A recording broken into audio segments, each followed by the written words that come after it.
This is day 5 of the November 87 7-day retreat.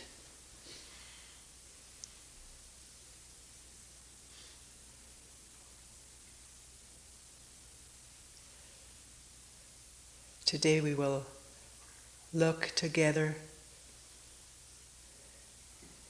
at what we usually call the self, the me, the I, the ego.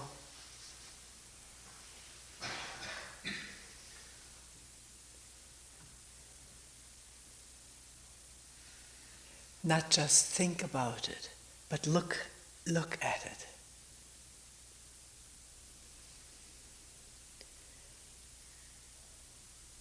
By not thinking about it, I mean not being judgmental about it, having prejudices, conclusions about that self, theories, but keeping all of one's judgments and prejudices, theories, conclusions about the self in suspense, not applying them, not referring to them as one is listening. Is that possible?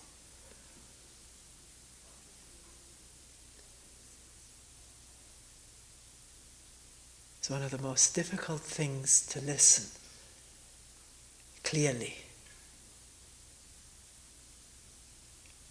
Not through what one already knows.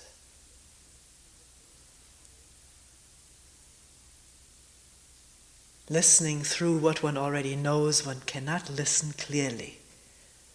What is heard is molded,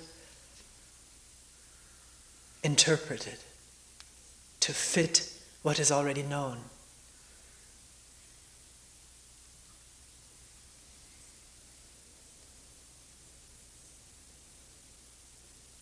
People often say in a meeting, "You've said we should be aware," or "we shouldn't have any thoughts."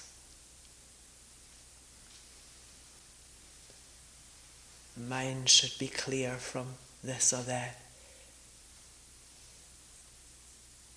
That's not what is said. We often put what we're saying into question form. And then there's another difficulty. One says, can there be awareness of? We are so drilled since school days or earlier to say yes or no. If one says yes, then instead of remaining with a question, the mind going into a state of questioning, one has heard a statement made. Because one has given the answer, yes, there can be awareness, or no, there cannot. It's impossible. When a question is asked, it is not asked to elicit an immediate answer. Maybe there is no answer to the question at all. We don't know. A question is asked so that together the mind can go into a state of questioning, holding the question, changing from a state of knowing to a state of not knowing, opening up in the light of a question, wondering because a question has been asked, and therefore observing, watching, listening in the light of that question.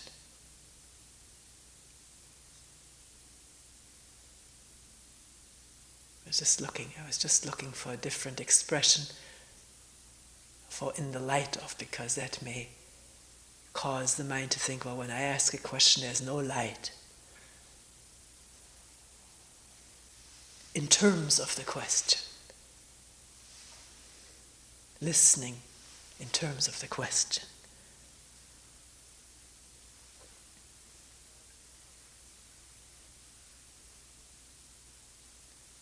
Not always are questions asked, there are statements made about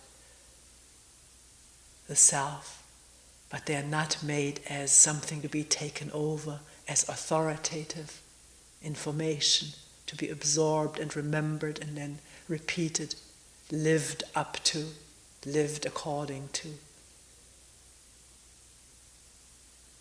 But to see whether this is actually so, whether one can see for oneself, immediately or at any other time.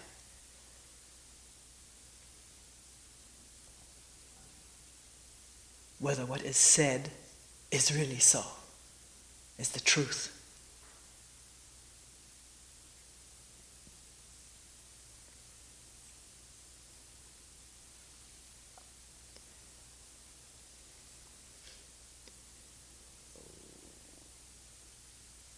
Human beings, wherever they may live or have grown up,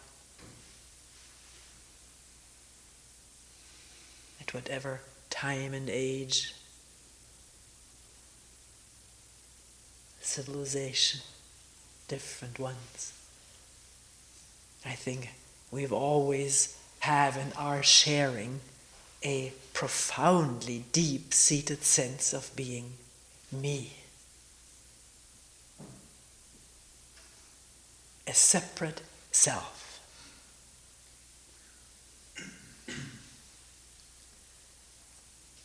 It's not just a thought that one is now exploring. It is a deep-seated feeling.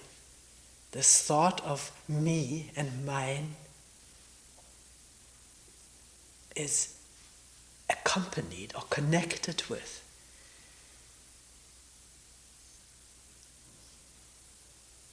a network, a sheer, infinite, endless network of remembrances, remembered and present emotions, feelings, sensations, tensions, and images.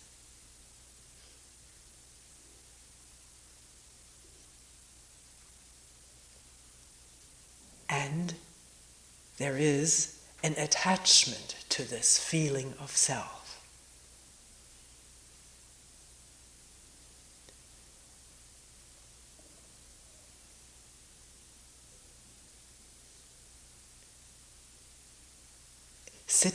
Sitting here on the mat this moment,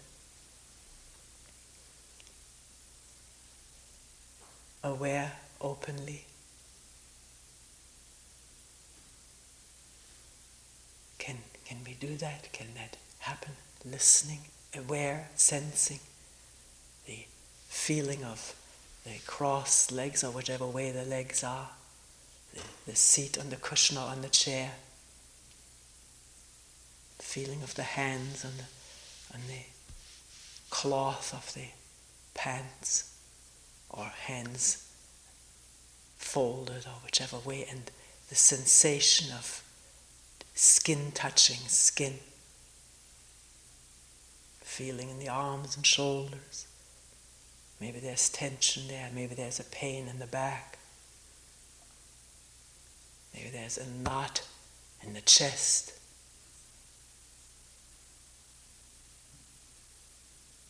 There's breathing going on, maybe very hardly perceivable or heavy. When listen/senses very carefully, one may feel the heartbeat at the spot of the heart, maybe through the veins. Maybe there's a tingling in the hands. There's a sensation of the sunlight on the face or legs or back.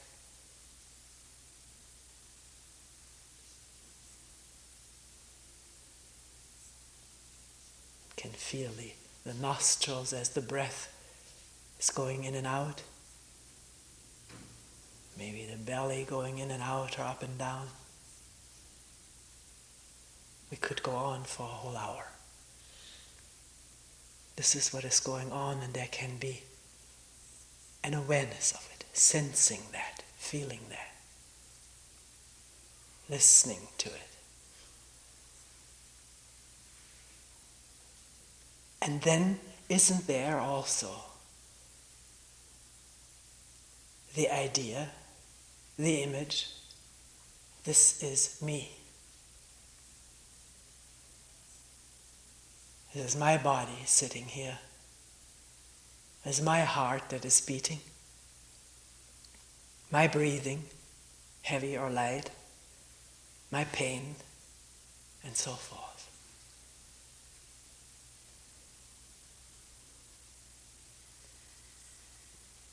Right now, as one has that thought, if one has it, we're suggesting it.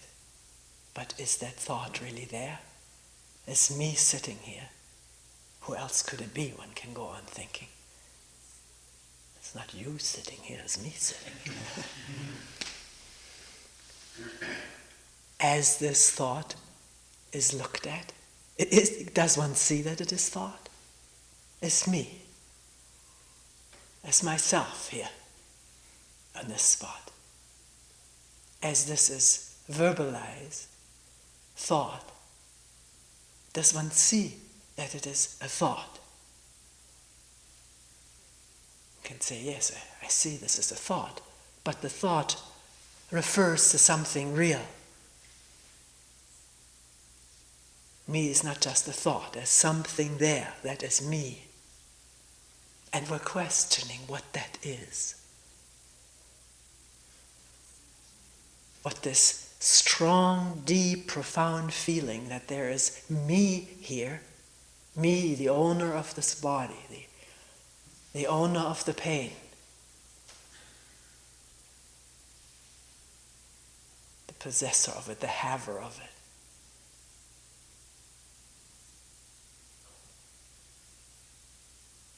What that is.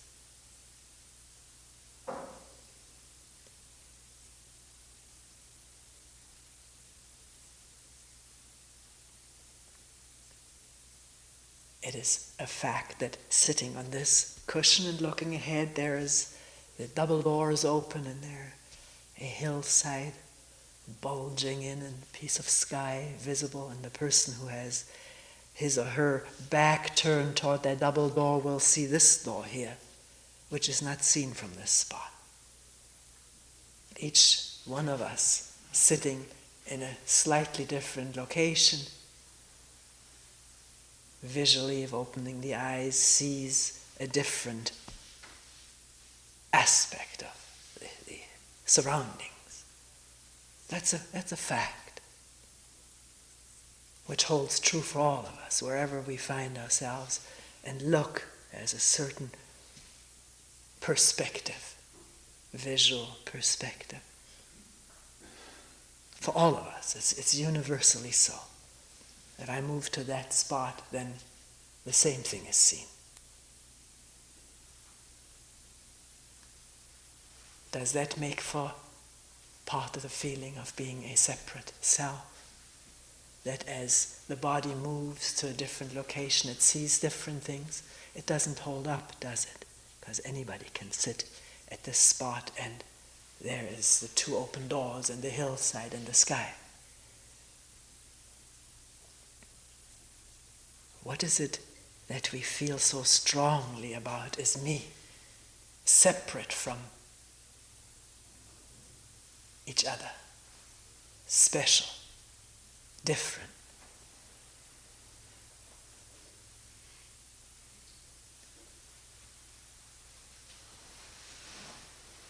Each one of us has a store of memories. There is a store of memories deposited, accumulated in the brain. That holds true for all of us. But the memories are different for different people. Each one of us has a unique set of memories.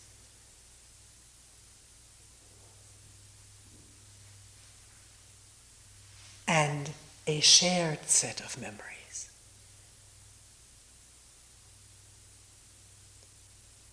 Shared by the family one grew up in, the social strata one grew up in, the civilization, the culture, the time, the racial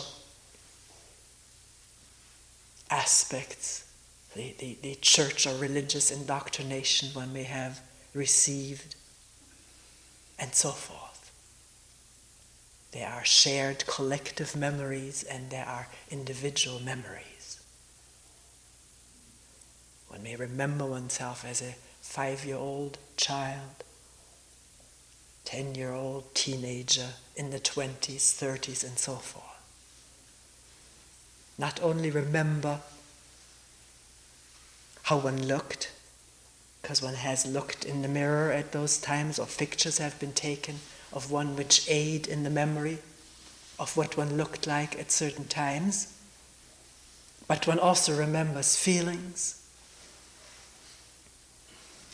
of happiness, or feelings of frustration, feelings of sorrow, despair, engraved in the memory from the past. And arousable at any moment. All these different memories that have accumulated in this brain, collective memories and individual memories, can be surveyed or strung together in a story, in a continuous story of my life.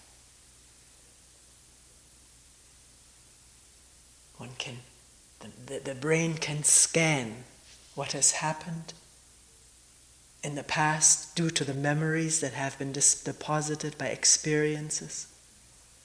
And by scanning, moving forward and backward, can weave this story, which one feels is the story of oneself, which is a collection of memories and images.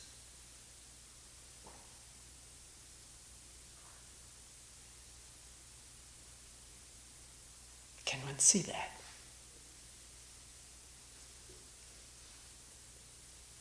The experience is no longer there, but the memory is deposited in the brain and is evocable. Something this moment may remind of something experienced 10, 15, 20, 50 years ago.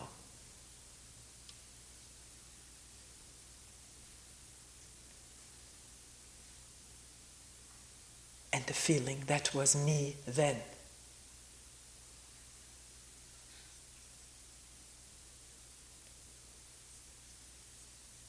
Is that all there is to this feeling of self?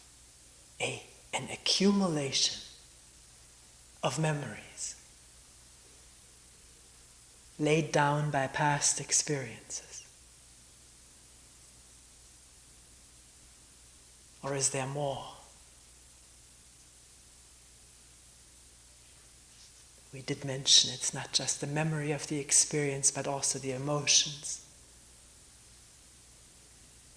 that went with it then and that can be aroused now as a memory comes up, something painful, anger arousing, or fear arousing. The memory coming up now and the emotions being there makes this appear very real. Because the physical response to memory and idea is very real, very absorbing and palpable.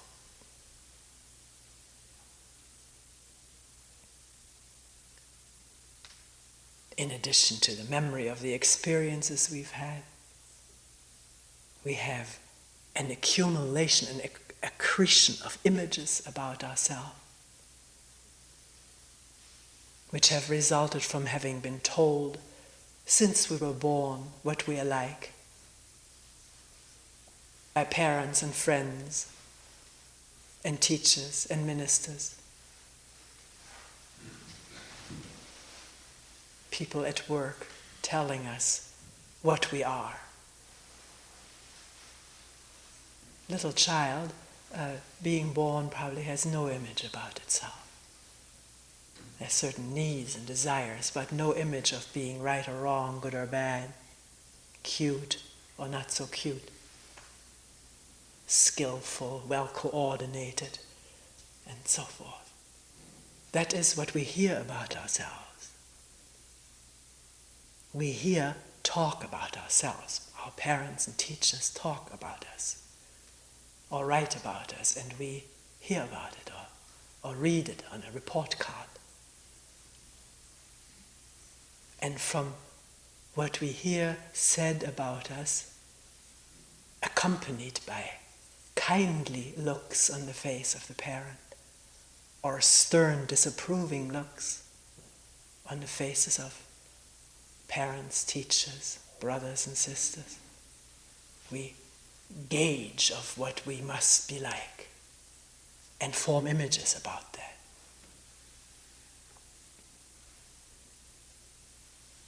If our parents make us feel that we are good children because we obey, then there is this image of being a good girl or good boy, reinforced by love received, care, or rewards received. If one is conforming, if one is good, if one lives up to this image. And frightening experiences of being punished, yelled at, hit, sent to the room, if one does not live up to this image. There's not only punishment that takes place in subtle or gross forms, but also a label for one's behavior. Being stupid, bad, cruel, selfish.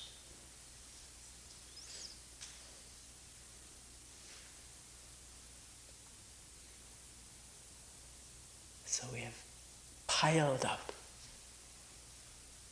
images and ideas about ourselves from the way we have been reacted to since the day we've been born. And those images stick.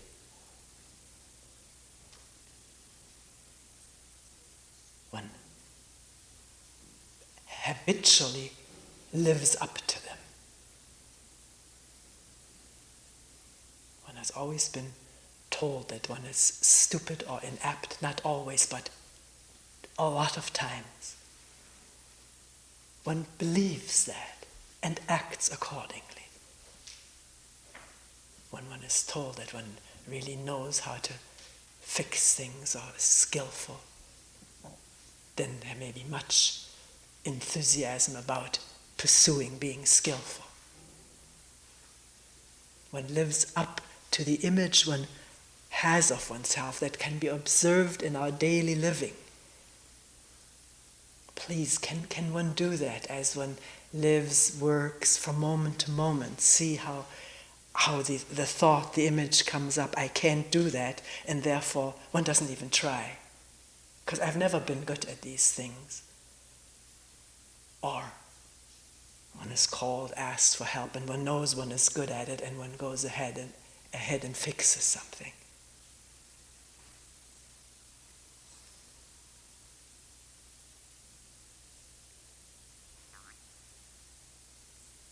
One has found comfort in images too. If one has been mother's nice little girl or boy, one may still want to act in that way and seek for people who will confirm that for one and act girlish or boyish.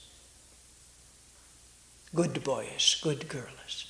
Afraid of not acting out this image, acting according to it, living up to it. Because then there may be great insecurity and fear of not being approved. of not being loved or maybe being abandoned.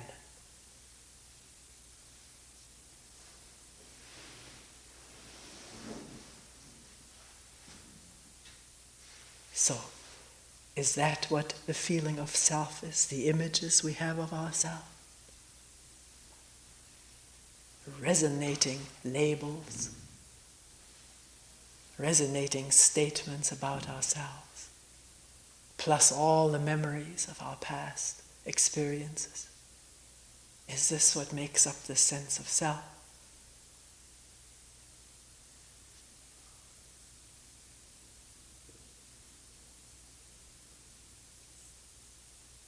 We have inherited tendencies, skills and talents, maybe high IQ or abilities to do certain things, regardless of image.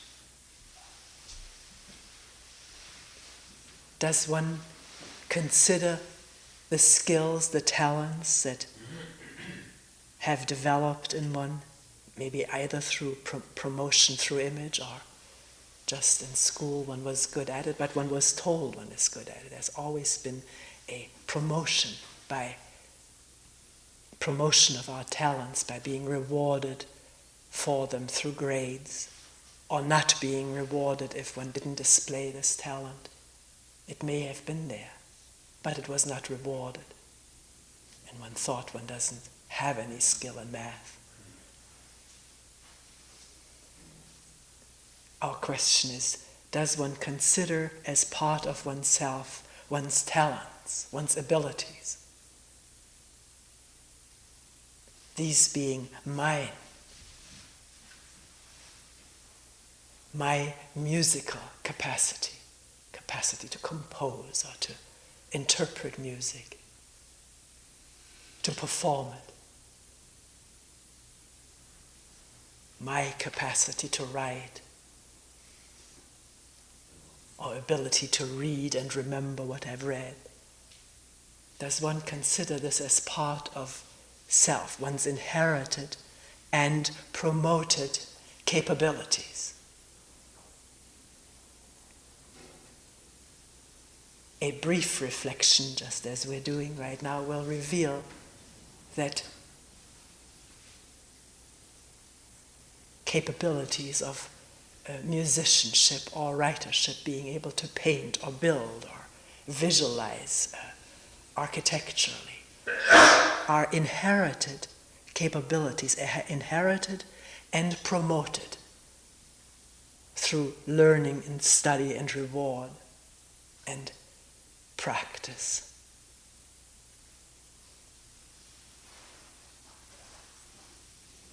Why does one consider oneself the owner of that? The inherited capabilities come from a vast ocean of inheritance.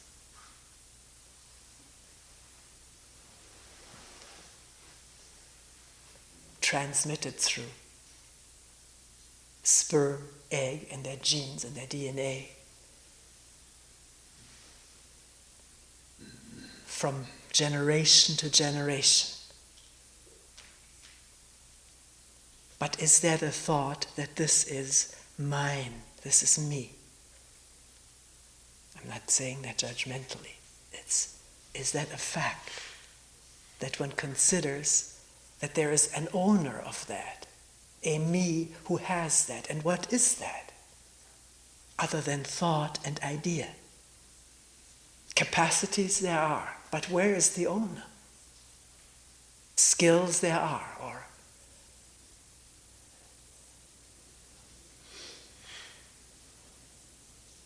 past experiences and images there are, galore. But who has them?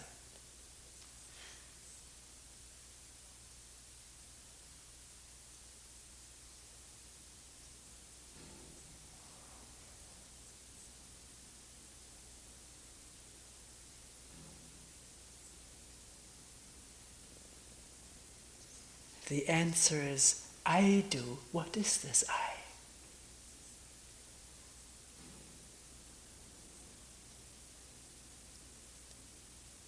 What is this self?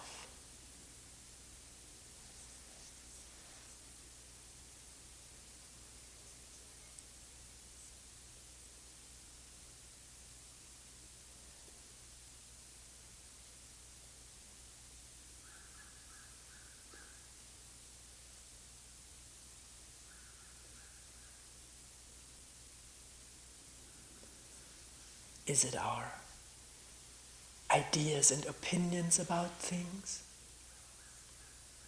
Our beliefs?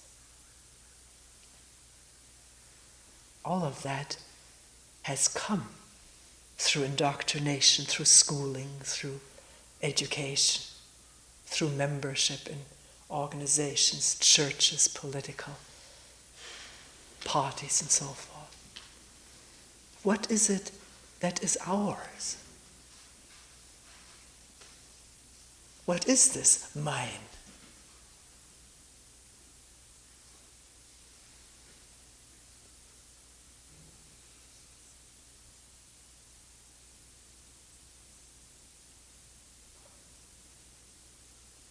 What is me? What is this me?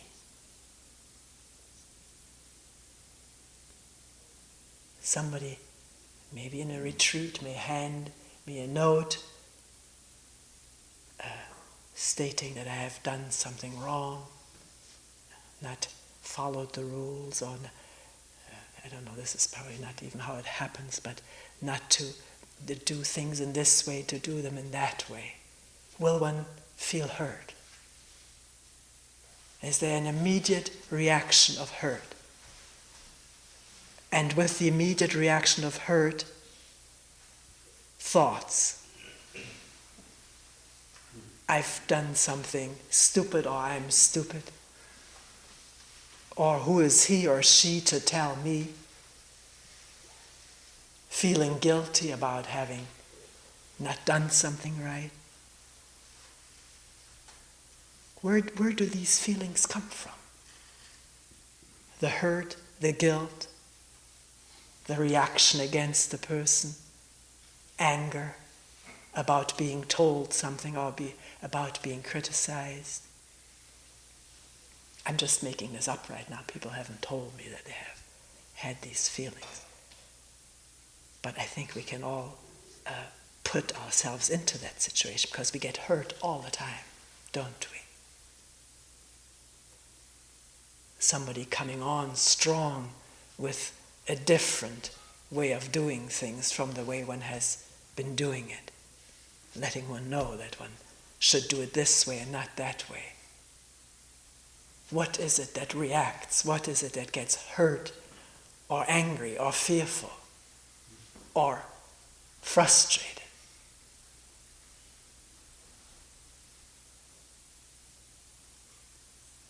Or does one just say, well, this is quite natural, this is how we human beings are? Then one will not look at it.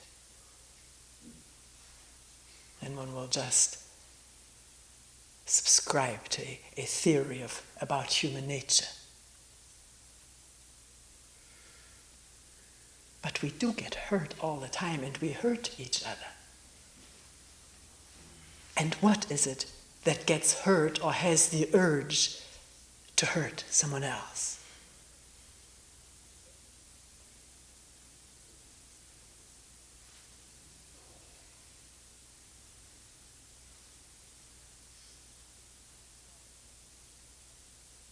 Is there self-image, a self-image which gets hurt? When I feel I'm made to be felt stupid. The note may not have meant that at all, may just point out a better way of doing something. But the self-image is hurt. Maybe an old self-image of having been told you're stupid, you can't do a thing right, with all its pain and humiliation, remembered, recorded in the brain, is called up at this instant. So it is images and memories that are the hurt, aren't they? I'm not trying to say this is so. It is for each one of us to find out if we're interested. Because if one can see that at the moment of hurt, that it is image, memory, and all the emotions that have gone and are going with image and memory about me, then there can be a freeing of that. Then the hurt, if it has already taken place, can extinguish almost immediately. One sees it's just an image. With its associated emotions and sensations. Those may last for a while, because they don't extinguish as quickly as a thought can drop, finish. But if this is not seen, then thought continues. What to do about it? It's often so reactive to immediately defend and aggress against the person who has hurt us. Defend the image and aggress against the person, or withdraw from the person because of the hurt image.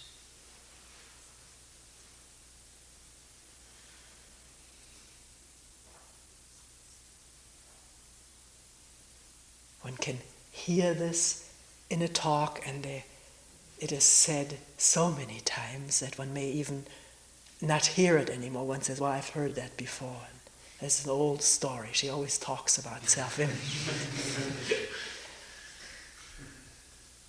She does. But can one see it as it happens? Or will the same story happen over and over again? Not the same story, same reality. Being told something, being not talked to in the way one would like to be talked to, being labeled in a certain way, and hurt, anger, fear, guilt, over and over again. And the withdrawal from the person who has done it, or angry or aggressive feelings against that person. Dividing, creating enemies. Because if there is no insight into the process as it happens, there is recording going on in the brain of this incident and of the person. Brain trying to protect from this person. Possible future attacks will remember what this person said and did to me, preventing a fresh meeting of that person the next time. What I meet next time is my memory of that person, because the brain has recorded danger there. Danger to my self-image. The danger of being hurt again. That's what happens automatically if there's no insight into the process. If there's insight, if one sees what happens, what the ingredients of the whole situation are. Somebody saying something, and the image that is heard, the defense of it, the immediate defense of it. And therefore not able to look, that can all be seen.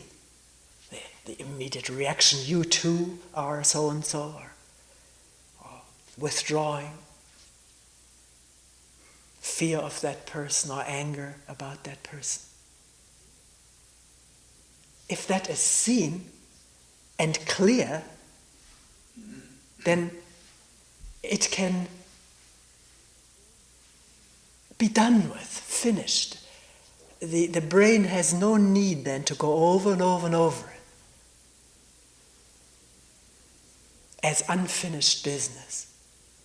That's what it does when something is not understood. An angry scene that is not seen for what it is remembered and replayed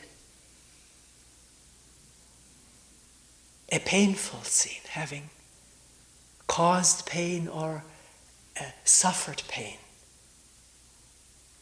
in relationship, if it is not understood and felt and seen completely, is registered as unfinished business and comes up again and again and again, either in our conscious mind or in our dreams,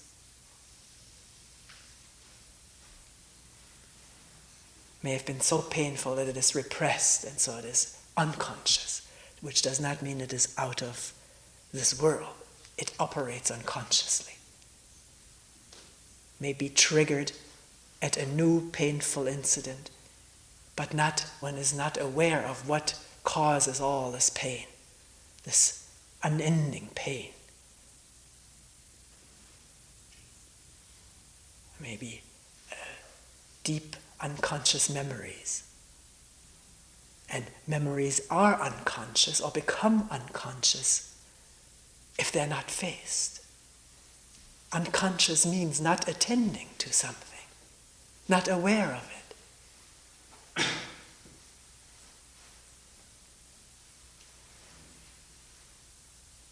If there's awareness of something, then that is not unconscious and is not relegated to the unconscious. Unconscious is not even an entity, it sounds as though it were. It is memories not accessible to the conscious mind, not accessible to awareness at this instant because of a fear of them, fear of facing them, the fear of a repetition of pain.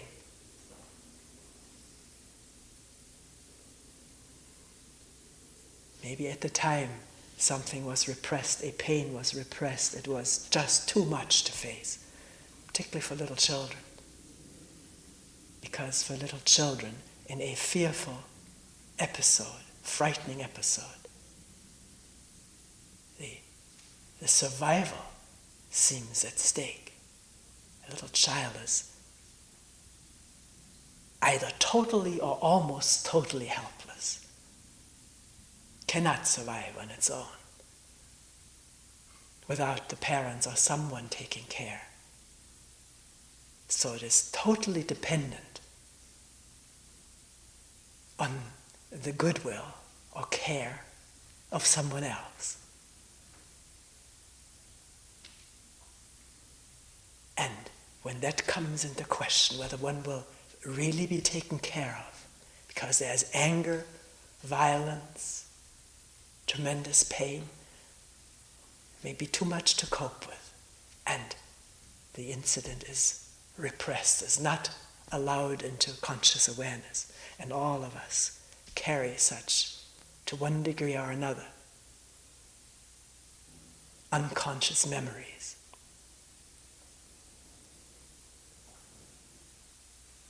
Which are pain not allowed to be felt, because the fear that may be overwhelming, or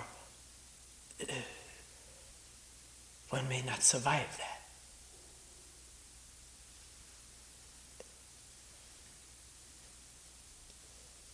And as a child, one may not have survived it.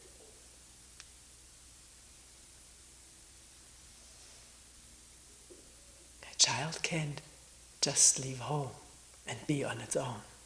It has to adjust to the conditions.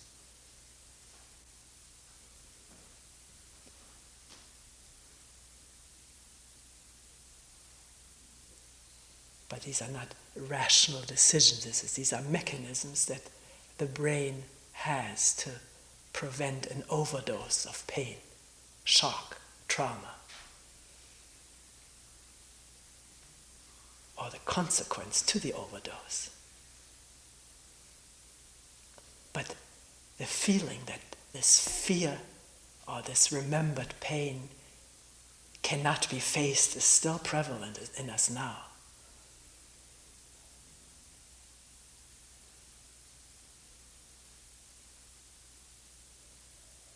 There is idea that one cannot face that is also self-image of what one is capable of facing and not capable of facing. Is it self-image? Is it idea? One can find that out in retreat, particularly when there's quietness. The mind does quiet down, the busy, active, conscious mind, which during our busy days can hold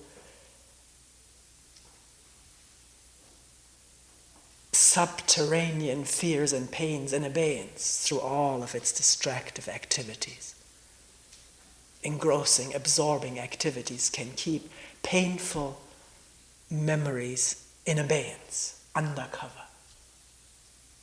But when this activity abates in a retreat,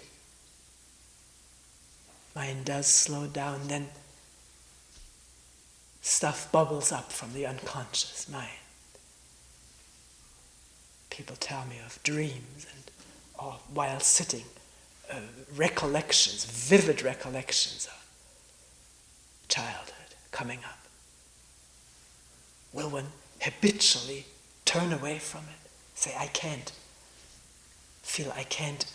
stand that, I can't do that. Or will there be a facing? I don't know. It's for each one of us.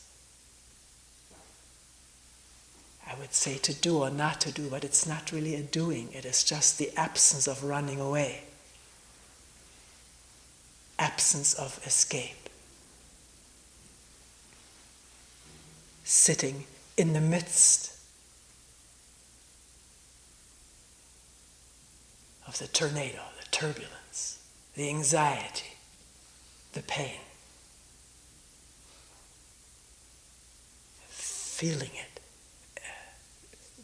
without any sense of separation.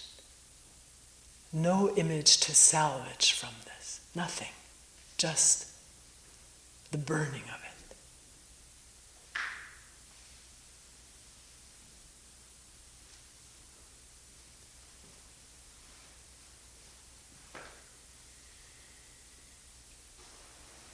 And maybe the freeing of it.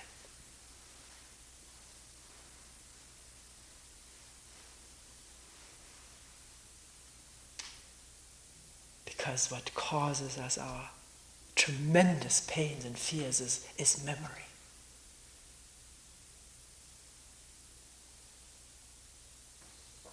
Remembered incidents, or not remembered but registered and repressed incidents, surfacing now or reacting now in our hurts, in our feeling humiliated now. The whole humiliated past is reacting. So in seeing, in looking at, exposing oneself totally to this present feeling of humiliation, one is exposing oneself to the total past. If there's no holding back, no escaping,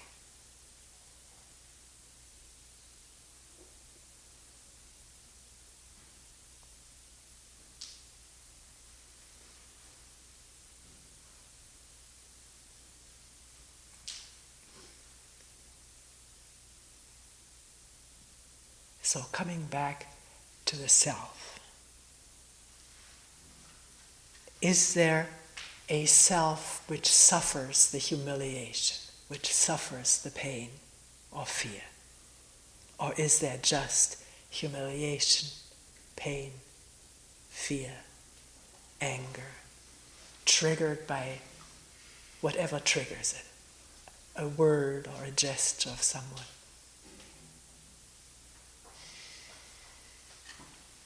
Something reminding one of something.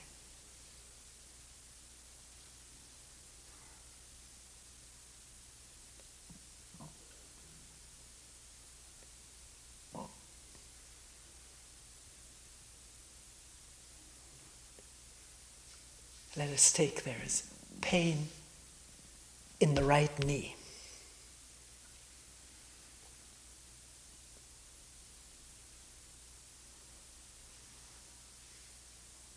Is there just that?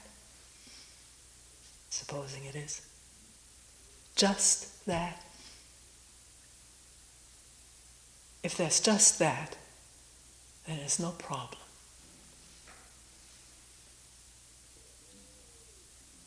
I'm taking it, it's not some pain that needs attention, that one is stretching one's knee and is hurting cartilage and so forth.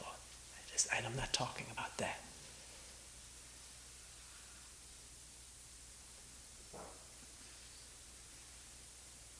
How do we approach pain in the right knee?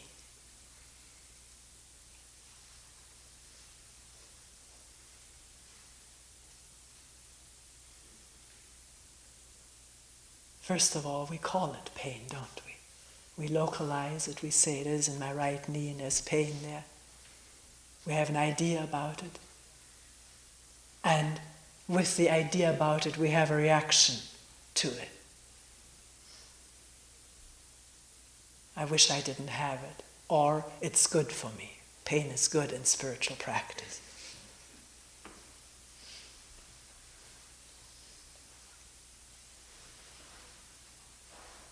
Or if it seems to get worse, does one feel a victim of this pain, a sufferer of this pain?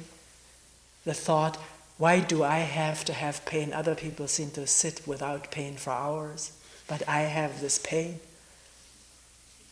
Can we see how thinking about it, verbalizing it to oneself can create the sufferer and a feeling about the sufferer, feeling sorry for him or her in comparison to others who don't seem to have this suffering of pain? Can one observe how thought can build up the sufferer, the victim, by thinking about it? And the feelings that go with it. As thought builds up the sufferer, then there come physical feelings, which are not just the pain in the right knee. The whole body may ache over the idea of being again the sufferer in comparison to people who don't need to suffer. It's always just me.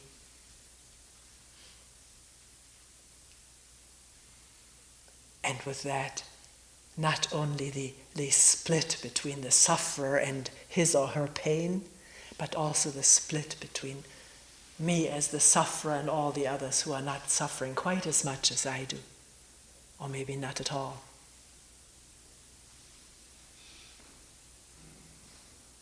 Can one see how thought creates division and duality?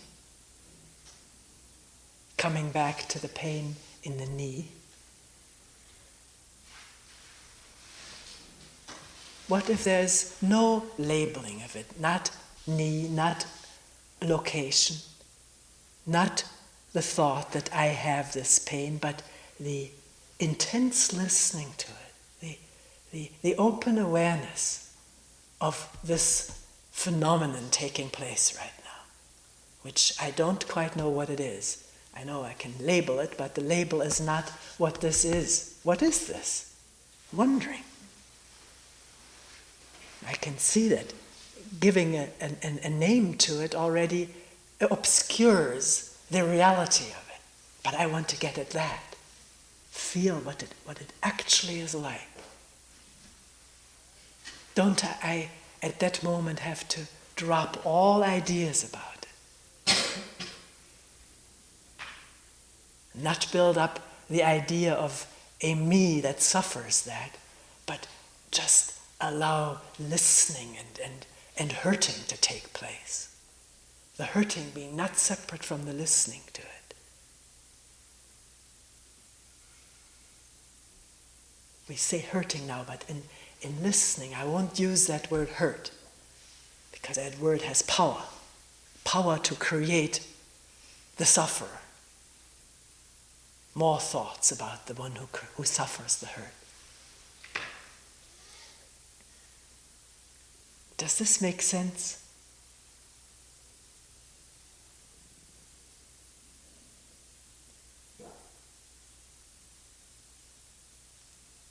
In feeling the pain that there is, not just physical pain, emotional pain, which is also physical. There's no division between thoughts and feelings. They go hand in hand, all linked together by a physiological network of conduits, from brain to organs to muscles to skin and so forth.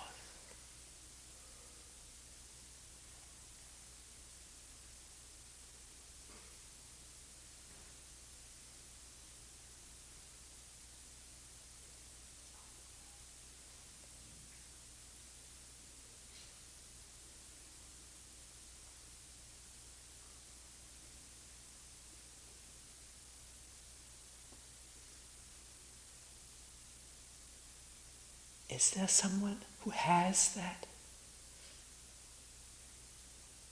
Or is that just what is? The discomfort, fear, pain, hurt, and all the thoughts connected with it, arising out of it, giving rise to it. One whole stream, broad, wide, and deep, of feelings, emotions, thoughts, sensations, remembrances, images. One enormous stream in which all of us participate. We're all bathed in this stream. We're all part of it. A stream of images and thoughts, feelings and emotions, sensations.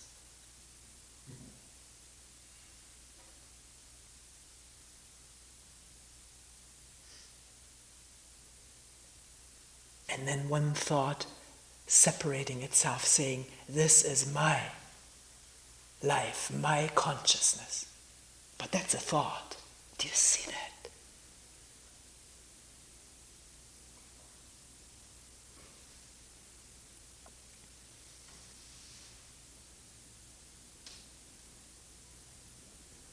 If that thought is seen as a thought, then there is just another thought in this stream of thoughts. And images, and feelings, and emotions.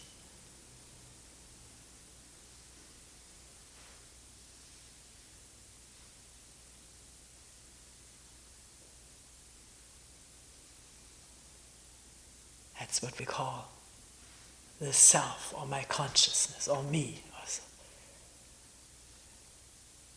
Or we call it the small self. In contrast to a large self written with a capital S, which is not that, it's something else that may be come upon when this is transcended, which is thought. The large self is just as much thought as the little self.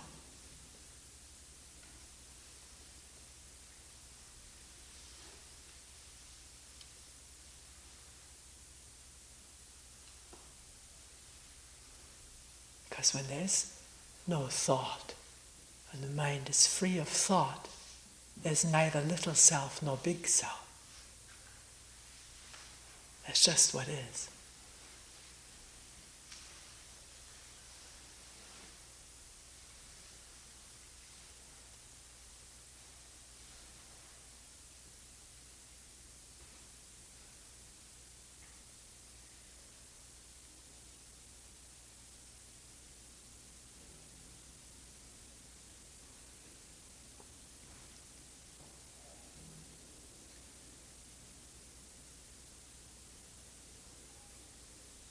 We do want to label, don't we? What is that? And have a thought about it.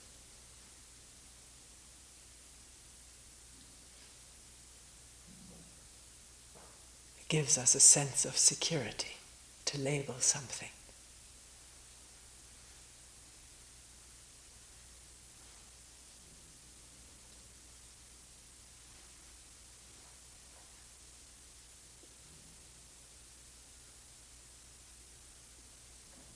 moment see that and be done with a label, and therefore in touch with what is actually going on.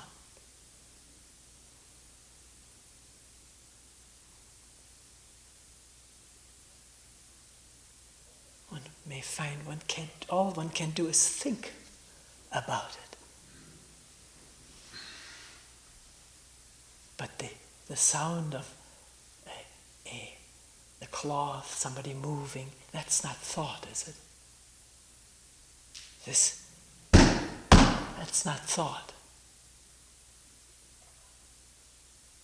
One can immediately say this is the hand touching the floor, but that's not this. This is just that.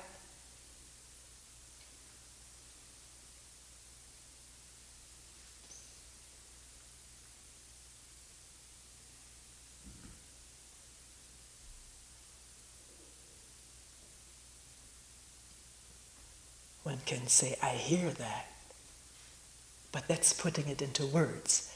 This is just that. Is there a hearer of that? One can think there is. And with that one creates the division between the hearer and what is heard.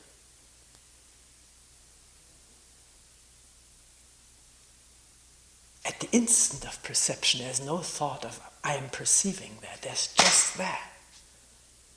And then the thought, I have heard something, the habitual way of putting it. And with every habitual way of putting something, the sense of a separate self, or hearer or thinker, is strengthened, reaffirmed. Just alone by the language we use, by the way we talk. Can one become aware of that?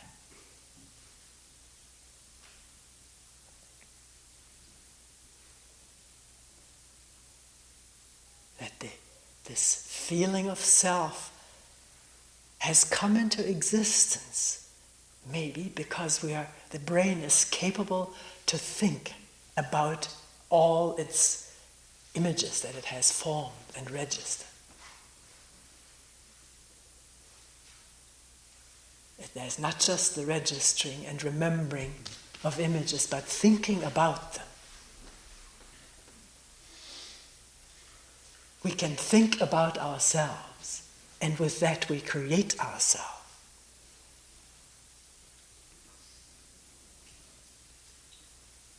The image of ourselves, not this body, with all of its incredibly complex functioning. We haven't created that.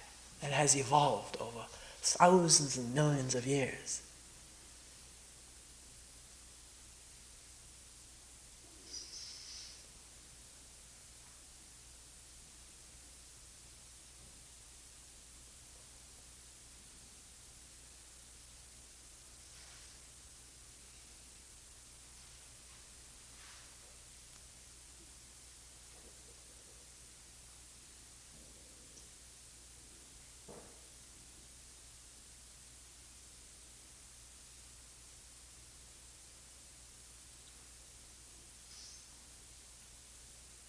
Recently in a retreat where there was a talk on the self,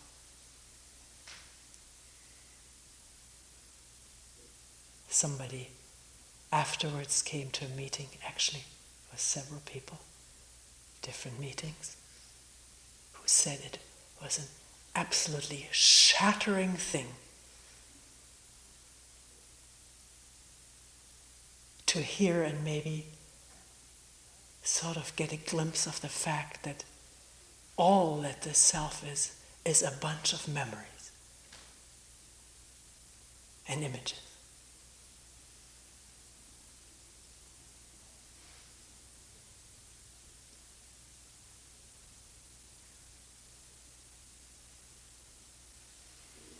Will one immediately think about this, react to this insight, and therefore feel depressed or desperate? Oh, and just see it and observe it as it manifests when one is hurt or feels flattered. gets angry or jealous, what is it that reacts so quickly? What is it that defends so quickly? Can one trace it, track it, and be done with it at that instant?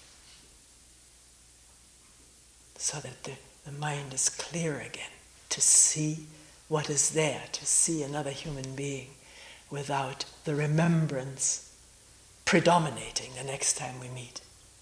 The remembrance may be there, but it does not have to dominate our relationship.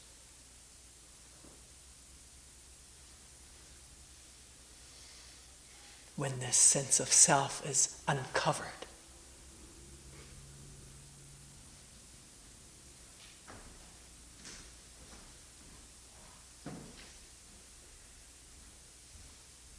Oh my goodness.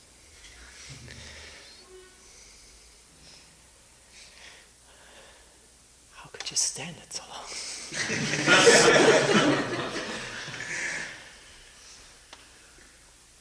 We will end here for today.